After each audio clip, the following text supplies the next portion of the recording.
So welcome to another episode of Kaika TV. Today I got some special guests joining me with my co-host, and I'm gonna allow them to introduce themselves. So co-host, man, go ahead and introduce yourself like always. Hey man, it's Josiah, CZ, man, you know what it is. What's up, y'all? This is Isaiah. And Mahalani. These are my cousin and her man, which is now my brother. And now, honestly, y'all, we had a very, very interesting and valuable conversation off camera. And I believe that these are two individuals that have been through a lot of experience in their life, both 30 years old. After having that conversation, it really led me to turn on this camera. And I really respect both of where they're at in their life. And I believe that not only can they add value to my life, but they can add value to every single viewer here's life. So we're about to have a conversation. And the topic of this conversation is no risk, no reward. No risk, no reward. A lot of times in life, people are scared to venture out and really unlock their full potential because they're stuck in the confinement of their life, the confinement of what they have been raised into, their household, society, and it really stops them from unlocking their full potential. Here on Kaika TV, we're talking about unlocking your full potential, stepping into the fullness of who you are, and stepping into the person that God has called you to be.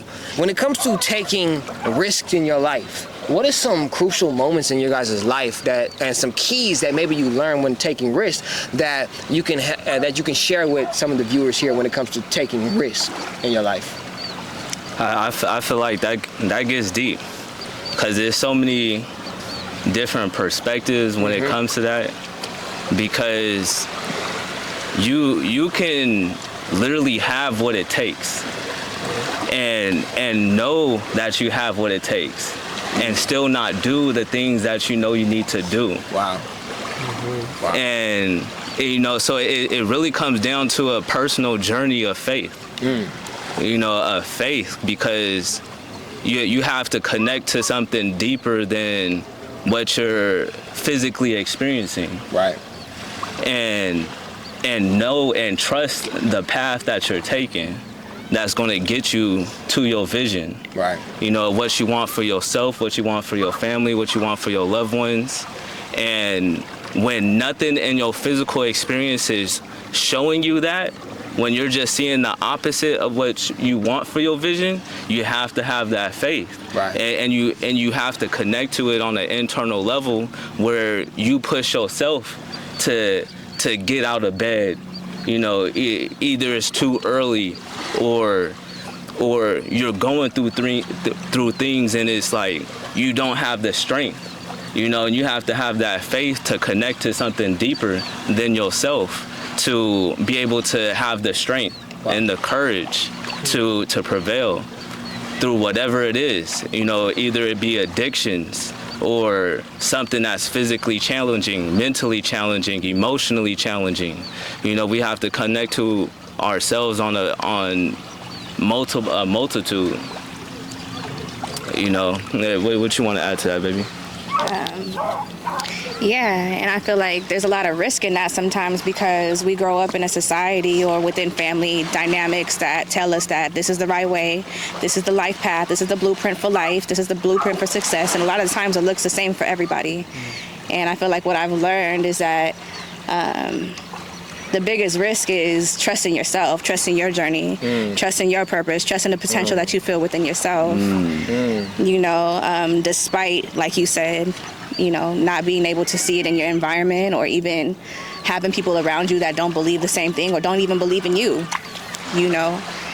can't see it from their perspective. You got to really, really take the risk on yourself at the end of the day. Man, you know what I'm saying? That's big, because I was just on live yesterday and I literally talked about this. I said, if you're scared to take the risk on betting on yourself, how can anybody bet on you? How can anybody take the risk on you? And like I was telling them, like, this goes with relationships, this goes with partnerships. Like in a relationship, you are taking the risk to bet on the unlimited potential that you see in another individual. individual. Yeah. You're taking that risk. But if you don't know yourself, you feel me? If you don't know yourself, if you don't know your values of what you want, then the likelihood of you taking that risk is not there. And the likelihood of somebody being comfortable enough or feeling confident enough in you to take that risk on you is most likely not going to be there. Exactly. You and know? that is what leads to most relationship problems is because you are the individual that is not taking your risk on yourself. What happens that causes you to come into a relationship half-stepping. Yeah. Right? It causes you to And not. that For real. It You really know? is. It really is. It causes you to be half-step. It causes the person to be like, man, maybe this person isn't the one. Maybe this person isn't the individual that I thought they were. Right. Right? So, man, I mean, you guys both touched on some crucial topics when it comes to taking risks. Now, when it comes to taking risks, do you have anything to add, cuz? Yeah. I just want to say, like, when it comes to, believing in yourself and standing firm in what you believe your purpose is discerning between the outside voices. Some people will put their limitations and their doubts on you, and it's your duty to be able to discern between was that instructive criticism, or was that like self-doubt in them that they wanted to instill on you because someone couldn't achieve what they wanted to do in their life because they didn't step out and take that risk. And thankfully, like, I got people around me, like everyone here, who's taught me to go all in on it, go all in, because you only got one shot. Like, I don't want to live a life of mediocrity. I don't want to do that. So it's just all going back to yourself. It starts within. Yeah, I feel like you touched on a major topic as well, is your environment. Yeah. Because I was saying earlier, is that you can literally have what it takes. Yeah. You can literally have the characteristics and everything, and you can feel it on a subtle level, but your environment doesn't show it. The people that you're around isn't helping you cultivate what's in you, which makes you second guess yourself to take that risk. And it's just like what they'll say when it comes to like a shark. You can put a baby shark in a small fish tank, right, and it will only grow to be certain size. Right. Versus if it's in the ocean, it'll grow to its full potential. So it gets deep like that. That's deep. That's deep. That environment will have you feeling like you a small fish, not knowing that if you get around the right, people in the right environment, whether that be geographically, familially, relationships, all of that is environment. You know what I'm saying? All of that contributes to you being able to be supported in a way, because I think at the end of the day, you got to have the courage to be able to take that risk on yourself at the end of the day, whether you have the support or not, whether you in the right environment or not. That's real. But also it's also your responsibility to whatever extent to be able to acknowledge, okay, is the environment I'm in, how is it relative to what I'm trying to do? Okay, deal with it accordingly. If it's supportive, be receptive. If it's not, then understand that, move accordingly. And I also just want to say too, like, that when it comes to like reaching your potential and taking that risk on yourself, I think one of the most major things that I've learned is to keep your eyes on the road and in your own lane. Man. Like a lot of the time you be scared to take risks because you comparing yourself to some you see on social media or on TV or whatever the case. And I feel like being able to bet on yourself is deeply connected to who you feel you are, what you feel about your own personal potential. It don't have anything to do with anybody else at the end of the day. And if you stay, comparing yourself or looking at somebody else's paper, you're never going to be in a position where you can connect deeply enough to your personal purpose and the potential you actually have to be able to believe in it enough to take that risk. That's real. So. Yeah, Yeah, exactly. Yeah. And Failure. Is that what you said? You said scared of failure? yeah, and even when it comes to failures, Kaika was building on something off camera that was vital, is learning to take losses, learning to lose, you know, because we can take those risks and we could fail, we can lose, but it's very important to maintain a certain level of enthusiasm towards what your vision is, because, you know, like literally listening to stories like from Michael Jordan talking about he failed and he failed and he failed over and over and over again, and that is why he succeeded. Come on. You know, it's really being able to conjure up like these failures are bringing you closer to that success, you know, and so it's like really learning to be able to manage your losses, learning how to take losses, to alchemize those losses in that perspective, and, you know, turn those losses into lessons. Exactly. You know, so that's a vital part that Kaika was building on earlier. That's real talk. I feel like a lot of people don't understand that risk is a part of life. Like it's a vital part of life regardless of what you're risking. I mean, to wake up every single morning to step out as a black man in America is a risk to walk outside, right? It's a risk to get into a relationship. It's a risk to start working out. It's a risk like start a business. That's it. Like risk is the nature of life when you really begin to think about it.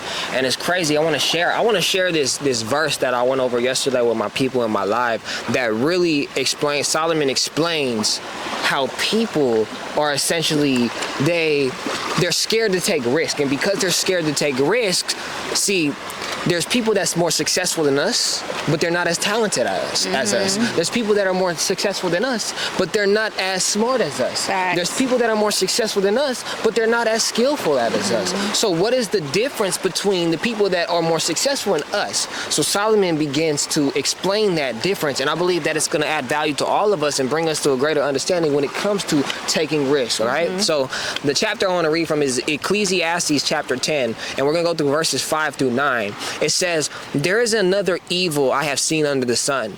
Kings and rulers make a grave mistake. When they give great authority to foolish people and low positions to people of proven worth. I have even seen servants riding horsebacks like princes, and princes walking like servants. When you dig a well," or I like this version better, it says, "He that diggeth a pit shall fall into it, and whoso breaketh an hedge, a serpent shall bite him. Whosoever removeth stones shall be hurt therewith, and he that cleaveth wood shall be endangered thereby." So let me give us a better understanding into layman terms so how we can understand this. So it says there's an evil under the sun. Solomon is saying, bro, I done seen an evil under the sun.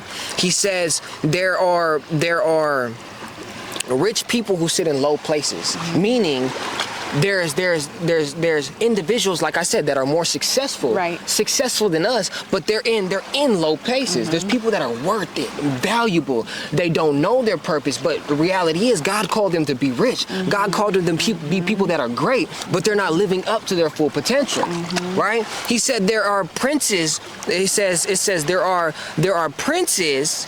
It says servants riding horsebacks. So there's individuals that are not supposed to, servants that are not supposed to be servants, but they're riding in the position of horsebacks, which is royalty, which is where the princes are supposed to be. But then you have the princes that are walking like the servants. So he's explaining like the roles are backwards. Right. It's backwards. Society is backwards. People that should be in rulership shouldn't be in rulership.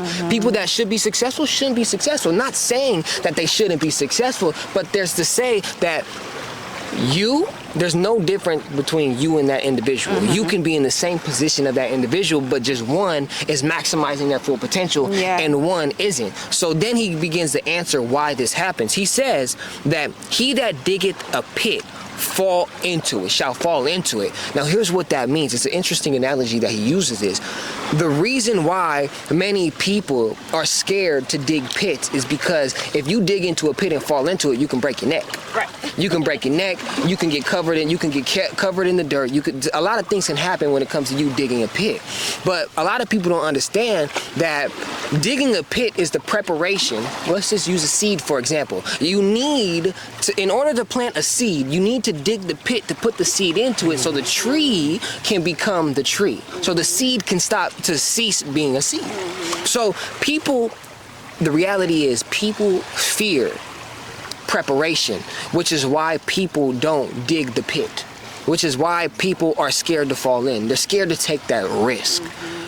Yeah. You want to add on to that? Yeah, you like literally what you're saying is on point, because that is, you know, because when we think about stances that people take, we have to talk about the third stance.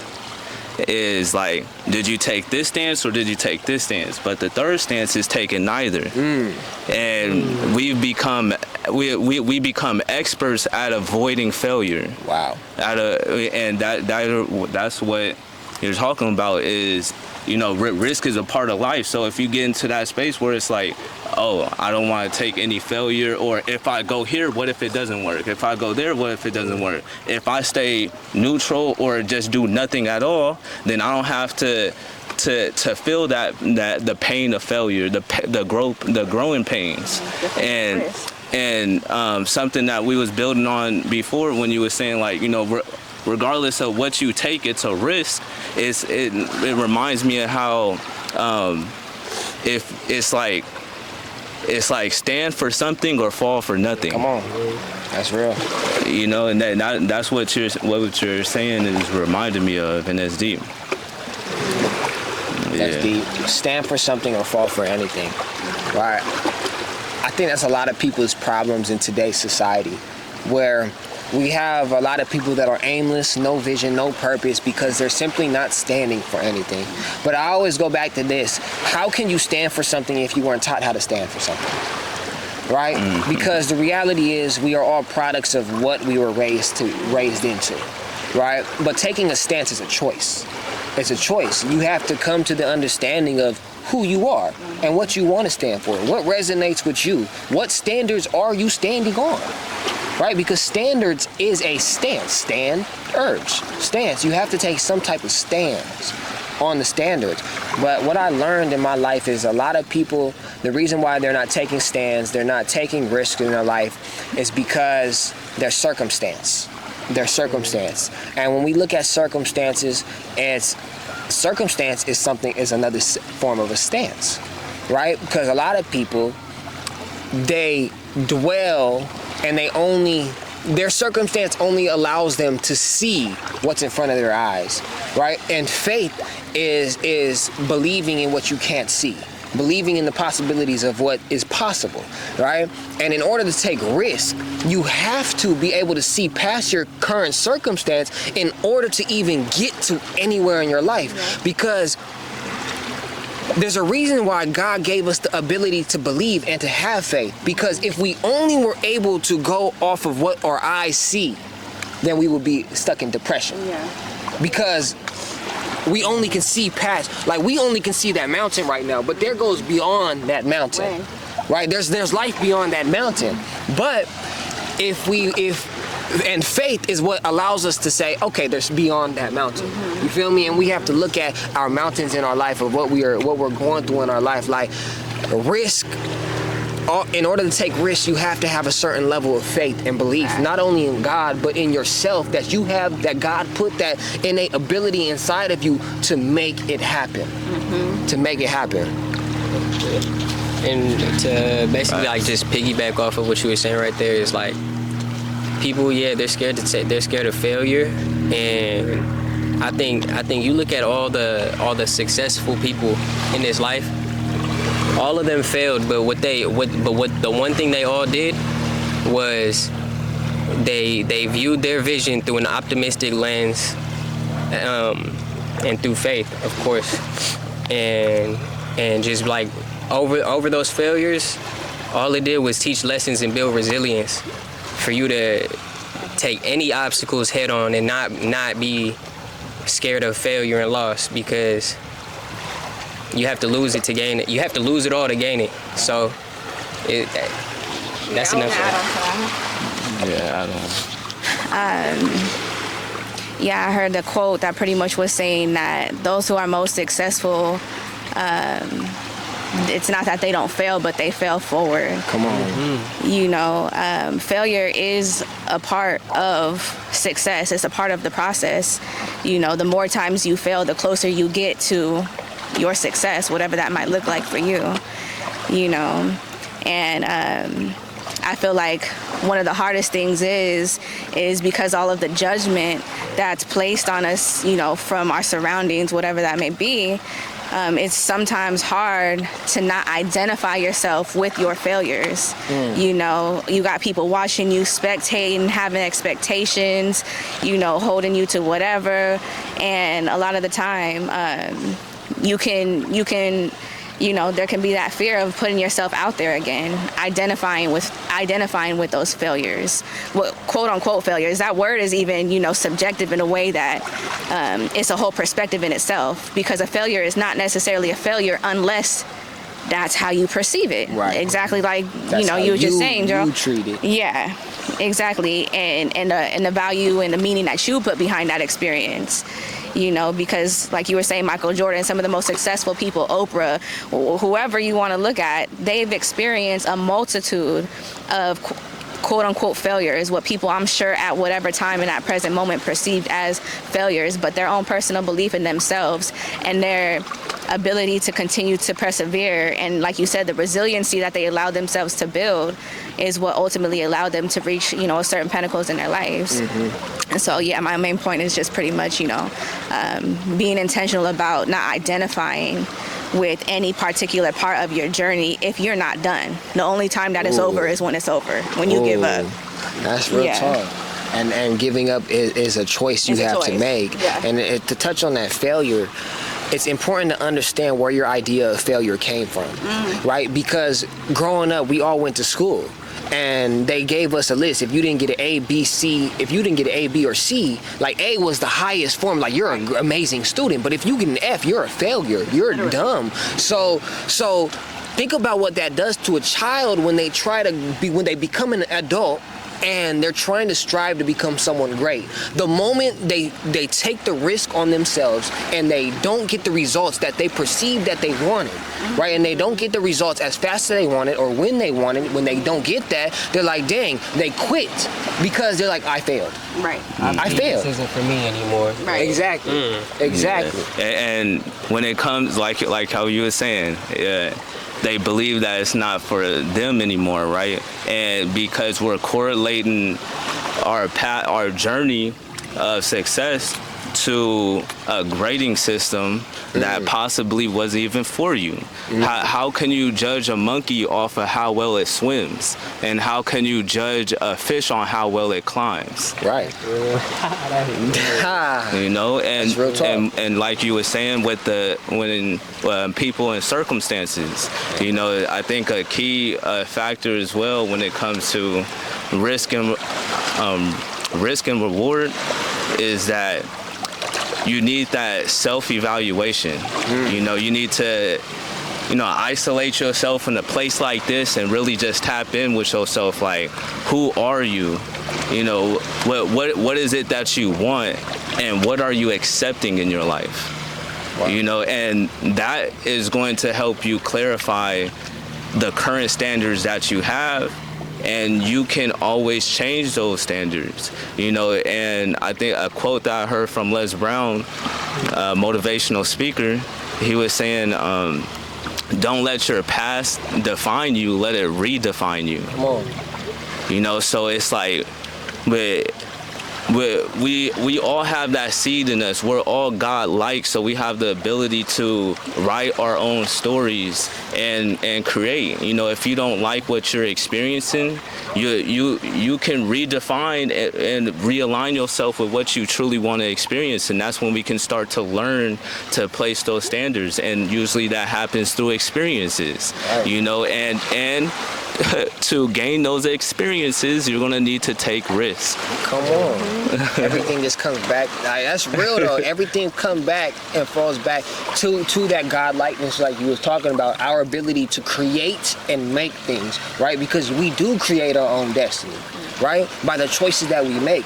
And I always talk about this. The choices that you make determine the trajectory of your life. So if you don't like where you're at right now, you have the ability to change that. I always tell people this. I say, listen, you could not control who you became up to the ages of 18, right? You couldn't control what happened to you. You had no control of all those things.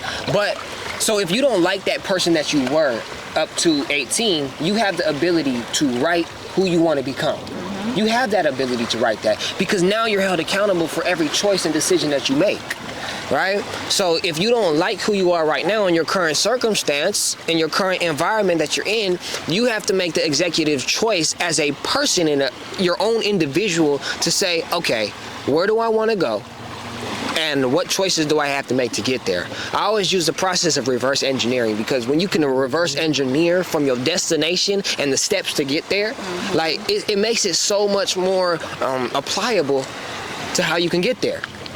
Yeah, that reminds me of we watched. We would be into chess. Okay. And remember that video that we watched? He was a grandmaster, and grandmaster is like the highest ranking that you can have in chess. Okay. And he pretty much said that the way that he works through the board is through reverse engineering. He starts from what his objective is, and he works his way backwards. Now, how he does it, he's a grandmaster. I'm not. Right. You know? How he gets that grandmaster is. But important part is he pretty much summed it up to, like, when it comes to being able to plan out your life, you know, keep the end goal in mind. You know, keep the end goal in mind, because if you work through your life backwards and like, okay, like, if you know, towards that grand success that you want, and literally work through it backwards to where you are now, you'll be like, okay, I'm here now, I know my next step. Right. To get there. And he was also saying just like how the mind works, and he just pretty much gave a sentence, and the sentence had errors in the sentence. But what the error was there was two thes in the sentence, whereas like, but your mind don't catch the But he was showing us like, but if you read it backwards, you'll automatically catch the and like, that's not right. That's not right. So reverse engineering has a major effect in just being able to keep the end goal in mind and building towards it. Not get lost in the process, because the process can wind and, you know, take you in different directions. You know what I'm saying? Right. And so I think, reverse engineering definitely allows you to stay connected to what the ultimate goal is and what the ultimate objective vision is. So that just reminded me when you talked about reverse engineering, reminded me of that. Like, oh yeah. Right.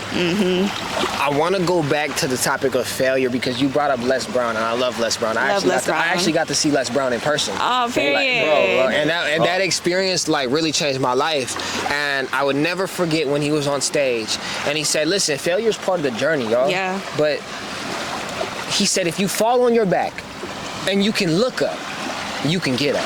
Yes. And I said, wow.